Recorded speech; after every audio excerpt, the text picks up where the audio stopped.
بسم اللہ الرحمن الرحیم۔ ایک حدیث میں حضرت ابن عباس رضی اللہ تعالیٰ عنہ حضور اقدس صلی اللہ علیہ وسلم کا ارشاد نقل کرتے ہیں، جو شخص بھوکا ہو یا حاجت مند ہو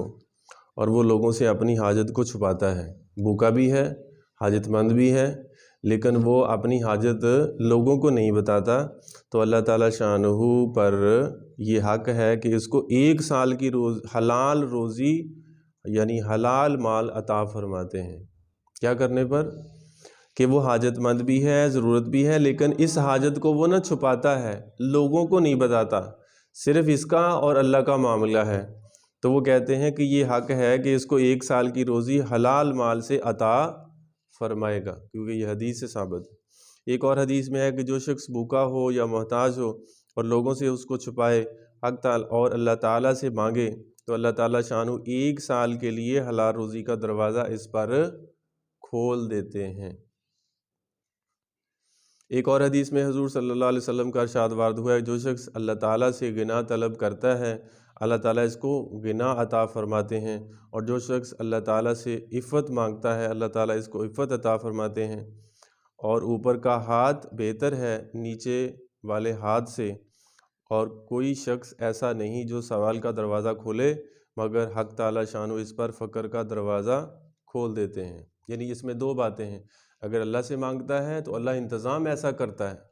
اگر لوگوں سے مانگتا ہے تو پھر اس کے لیے کون سا دروازہ کھل جاتا ہے؟ فقر کا دروازہ کھل جاتا ہے۔ اور اس پہ میں ایک واقعہ بھی آپ کو بتاتا ہوں کہ میں خود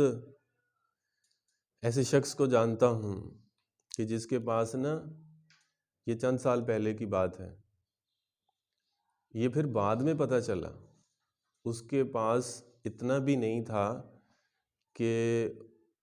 مطلب 2 وقت کا کھانا بھی ٹھیک سے وہ اس کے گھر والے نہیں کھا رہے تھے، لیکن یہ حالات اس نے لوگوں کو نہیں بتائے، اور پھر یہ دیکھا میں نے خود اپنی آنکھوں سے کہ اس بندے نے جب یہ معاملہ آیا، ہو سکتا ہے کیونکہ وہ اہل علم بھی تھا، ہو سکتا ہے کہ یہ حدیث انہیں پتہ ہو، اور ڈیفینیٹلی پتہ ہوگا، اور اس پہ اس نے نا صبر کیا اور اپنے اللہ سے مانگا،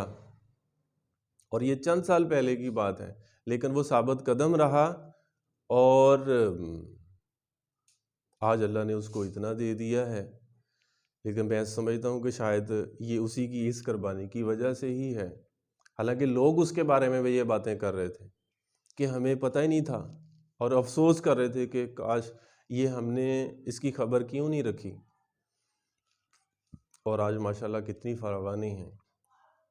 لیکن خیر اس کے لیے بھی کافی تکڑا ایمان چاہیے، نہیں تو آج تو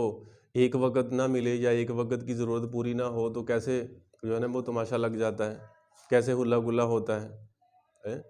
اگر ایک سے ہی مانگ رہے ہوں یا گھر والوں سے ہی فرض کریں 10 دفعہ ضرورت کے لیے لیا، 20 دفعہ لیا، 50 دفعہ لیا، اگر 1 دفعہ نہیں بھی ملا تو کہتے ہیں آپ سے ملتا ہی کیا ہے ہمیں،